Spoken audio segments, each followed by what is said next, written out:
స్వయం శక్తి మీద ఆధారపడి బతుకుతున్న తరుణంలో మేము ఆటోలు నడుపుకుంటున్న తరుణంలో ఈ ఆన్లైన్ యాప్లు వచ్చి మా ఆటో జీవితాలను చిన్న భిన్నం చేశాయన్న. శ్రమ దోపిడీ జరుగుతుంది. పెరిగిన రేట్లకు అనుకూలంగా రేట్లు పెంచకపోతే ఈ ఆన్లైన్ యాప్లో మా డ్రైవర్లంతా కలిపి పెద్ద ఎత్తున నిరసన ధర్నా లాంటి కార్యక్రమాలు చేపట్టడం జరుగుతుంది. దయచేసి మేము మా డిమాండ్స్ ఉన్నాయి, మా విన్నపాలు ఉన్నాయి, అవి నెరవేర్చలేని పక్షంలో మేము పెద్ద ఎత్తున ధర్నా చేయడం జరుగుతుంది. మా డిమాండ్స్ ఏంటంటే ఆన్లైన్ యాప్ల కంపెనీలు పెరిగిన రేట్లకు అనుకూలంగా రేట్లు పెంచాలి. కిలోమీటర్కి 20 రూపాయలు, మినిమం ఛార్జీ 50 రూపాయలు. తర్వాత ఆన్లైన్ ట్రావెల్ యాప్ల వల్ల కలిగే ప్రతి సమస్యను పరిష్కరించడానికి లోకల్గా టెలికాలర్ యాప్ కావాలి, టెలికాలర్ ఆఫీసులు కావాలి. 3వ పాయింట్, ప్రతి రైడ్ పైన 5% మాత్రమే కమిషన్ తీసుకోవాలి. 4వ పాయింట్, పికప్ లొకేషను 500 మీటర్లు దాటిన తర్వాత నుంచి అదనంగా తిరిగే ఎక్స్ట్రా కిలోమీటర్కి 20 రూపాయలుగా ఇవ్వాలి. 5వ పాయింట్, కస్టమర్ పికప్ లొకేషన్కి వెళ్ళే సమయాన్ని పొడిగించాలి.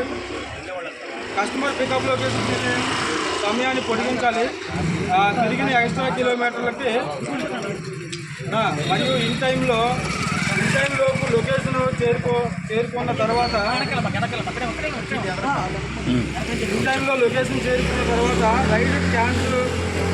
రైడ్ క్యాన్సిల్ అయిన తర్వాత ఖచ్చితంగా క్యాన్సిలేషన్ ఛార్జీ ఇవ్వాలి. తర్వాత కస్టమరు పికప్ లొకేషన్ చేరుకున్న 5 నిమిషాల తర్వాత నుంచి ప్రతి నిమిషానికి 2 రూపాయలు చొప్పున వెయిటింగ్ ఛార్జ్ ఇవ్వాలి. పార్కింగ్ సమస్య మరియు ట్రాఫిక్ చలనాల దృష్ట్యా డబుల్ డ్రాపింగ్ ఆప్షన్ రద్దు చేయాలి. తర్వాత 8వ పాయింట్, రైల్లో తిరిగే ప్రతి కిలోమీటర్కు లెక్క తప్పకుండా, మోసం జరగకుండా కస్టమర్కి చూపించిన బిల్లు, డ్రైవర్ యాప్లో చూపించే బిల్లు ఒకే విధంగా వివరణగా ఉండాలి. తర్వాత రాత్రి 10 గంటల నుంచి వచ్చే ప్రతి రైల్లోనూ ఇప్పుడిచ్చే ఛార్జీల కంటే కూడా అదనంగా పెంచి ఇవ్వాలి. 10వ పాయింట్, టూ వీలర్స్పై ఆన్లైన్ రైడ్ చేసే ప్రతి 2 వీలర్స్పై ఎల్లో నెంబర్ ప్లేట్ ఉన్న వాటికి మాత్రమే అనుమతి ఇవ్వాలి. ఇవి మా డిమాండ్స్.